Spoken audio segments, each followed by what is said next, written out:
Halo teman-teman, jumpa lagi bersama kakak di channel Lego Let's. Pada video kali ini kakak akan melanjutkan pelajaran kita tentang cermin. Kita akan belajar bagaimana sih cara melukis bayangan pada cermin cekung dan cermin cembung. Nah, kakak ingatkan lagi aturan ruang ya. Jadi kalau kita di sini ingat ruang benda tambah ruang bayangan itu 5. Kalau menyatakan sifatnya itu nyata atau maya, kalau di depan cermin, di sebelah sini depan, itu bayangannya adalah nyata. Kalau di belakang bayangannya adalah maya, gitu ya. Kalau untuk cermin cekung ini ruang 1, ini ruang 2, ini ruang 3, ini ruang 4 ya. Berarti selalu diingat kalau misalkan benda di ruang 1, kita menggambar seharusnya bayangannya jatuh di ruang 4. Karena dia maya, biasa kita akan gambar dengan putus-putus, gitu ya. Harusnya diperkecil juga, harusnya diperbesar 1 ke 4, gitu ya. Dan harusnya tegak hasilnya, ya, mengikuti kaidah aturan ruang. Kalau cermin cembung, seperti yang kakak bilang, tidak mungkin benda kita taruh di belakang. Pasti benda di sini, di ruang 4, ini 1, ini ruang 2, ini ruang 3. Jadi biasanya kalau di cermin cembung, soal gambarnya cuma 1. Sebelum menggambar, kita harus mengerti juga ada 3 jenis jalanan sinar yang akan selalu dipakai dalam menggambar bayangan. Biasanya kita hanya butuh 3. Ya, hanya butuh 2 dari 3 ini untuk bisa mendapatkan bayangannya. Yang pertama, kata kuncinya adalah sinar sejajar dipantulkan melalui fokus. Jadi kalau sejajar, dia akan dipantulkan melalui fokus. Ya, seperti ini. Dia sejajar datangnya, dipantulkan melalui fokus. Di cembung juga sama. Dia sejajar, dipantulinnya melalui fokus. Gitu. Yang satu lagi kebalik. Kalau melalui fokus, dia dipantulin sejajar. Ya, kalau dia melalui fokus, menuju fokus, dipantulkan sejajar. Yang ketiga sebenarnya yang paling gampang. Ya, dia dari R ke R. Nah, kalau dipantulin dari datangnya ke R, dipantulin ke R. Itu paling gampang ya. Jadi kakak nggak gambarin di sini. Nah, biasanya kakak cuma pakai 2. Biasanya kakak cuma pakai 2 dari 3 sinar itu. Nah sekarang kita coba lihat untuk benda di ruang 1 untuk cermin cekung. Jadi kakak punya sebuah benda, ini bendanya berwarna biru. Kakak mau menggambar bayangannya. Kakak hanya pakai 2 dari 3, tapi nanti kakak gambarkan 1 sinar lagi ya. Jadi kalau yang datangnya sejajar, sinarnya sejajar. Nah, cara gambarnya begini. Kita harus selalu melewati ujung dari si benda. Ya, jadi kalau sejajar, berarti sejajar sumbu utama. Lewatin dari ujungnya sampai ke cermin. Kemudian dipantulin melalui fokus. Ya. Sinar yang kedua, itu yang kakak pakai dari fokus. Nah, ini kan kita tarik kemana bingung ya. Dari fokus kita tarik ke ujung benda.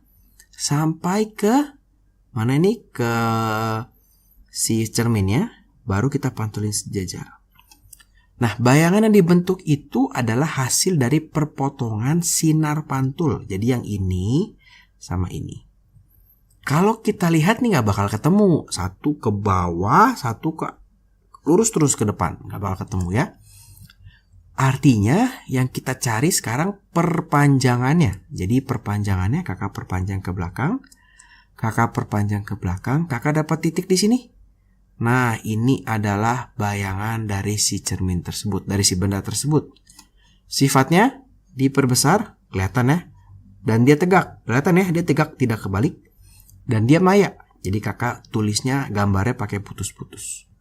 Nah, sinar yang ketiga itu sebenarnya bisa juga dipakai. Nah, itu dia kalau kita dari R. Jadi dari R, dari titik jari-jarinya, kita tarik ke benda. Nah, ke benda. Nah, dia cuma garis gini doang. Di ke sana dan pantul ke sini. Ini kalau kalian, ini kan kakak gambarnya tidak rapi ya. Kalau digambar dengan rapi, nah, nanti perpanjangan pantulnya juga ketemu di sini. Jadi boleh pakai 2 dari 3. Ya. Sekarang kakak lanjutkan. Benda berikutnya kakak taruh di ruang 2 cermin cekung. Nah, bendanya di sini. Ya. Sinar pertama. Kakak ambil dia sejajar melewati atas bendanya, puncak bendanya menuju cermin, dipantulin melalui fokus. Sinar kedua harus melalui puncak dan melalui fokus gitu ya, melalui puncak dan melalui fokus sampai ke titik sini, ke cerminnya dipantulin. Nah, dapat nih ya titik potongnya. Nah, kalau yang tadi ini kita harus perpanjang. Kalau yang ini ternyata langsung dapat perpotongannya di sini. Nah, ini kalau kita tarik, nah dia jadi terbalik ya. Tadinya ke atas arahnya, sekarang arahnya ke bawah. Dari ruang 2 menuju ruang 3 diperbesar. Dan dia nyata karena di depan cermin. Sekarang kita coba kalau bendanya di ruang 3. Nah, ini bendanya di ruang 3 ya. Sinar pertama dia lurus ya, melalui puncak dari si benda. Ini bendanya sekarang kakak bikinnya di bawah. Sampai ke titik sini, kemudian dipantulin melalui fokus. Sinar kedua, nah ini boleh nih pakai dari sini ke R, cuma kan panjang banget, cerminnya harus kita perpanjang, agak sulit. Kakak pakai dari puncak menuju fokus sampai ke cermin. Kakak pantulin. Nah, dapat titiknya di sini. Nah, kita dapat deh bayangannya ya.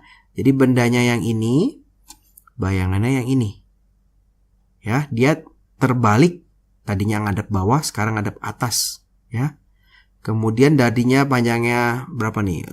Anggaplah 3, dia jadi 2. Mengecil karena dari 3, ruang 3 ke ruang 2. Dan dia nyata karena di depan cermin. Nah, ada beberapa keadaan khusus untuk di cermin cekung ya. Yang pertama, kalau benda ditaruh di jari-jari. Nah, ini kakak taruh bendanya di jari-jari. Sama konsepnya, sejajar ke sumbu dipantulkan melalui fokus sejajar sumbu. Apa nih yang dihasilkan? Kalau kita menggambarnya dengan baik, maka bendanya akan sama besar, terbalik, dan sama juga di R. Ya, jadi kalau benda di jari-jari, dia akan di jari-jari juga.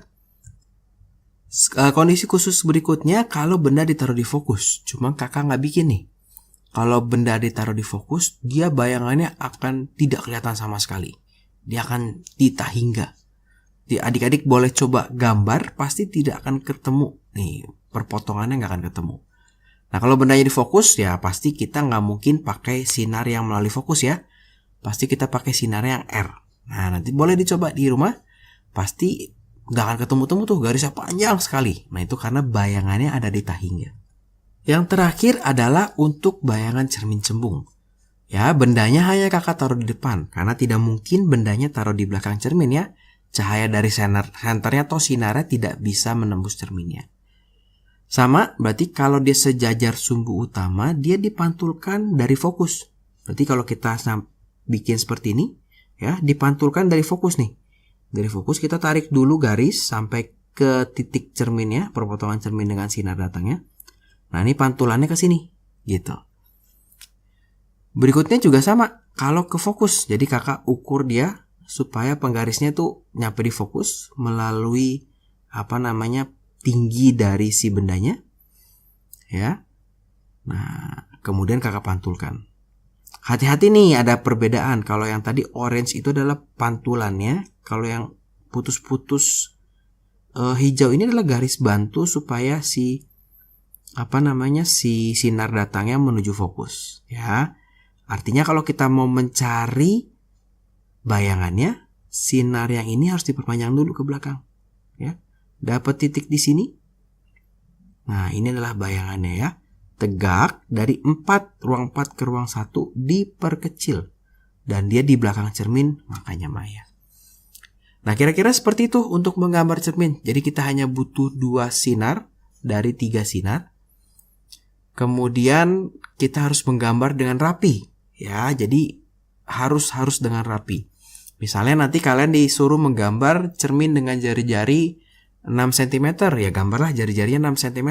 Cerminnya gambar pakai jangka gitu ya. Tinggi bendanya 2 cm, gambarlah tinggi bendanya 2 cm. Nah, kira-kira seperti itu. Terima kasih buat teman-teman yang sudah menonton video ini. Kalau teman-teman merasa video ini bermanfaat, ayo kita bagikan supaya teman-teman di luar sana juga bisa belajar seperti kalian. Jangan lupa like video ini, subscribe channel Legurles, juga follow Instagramnya Legurles. Terima kasih.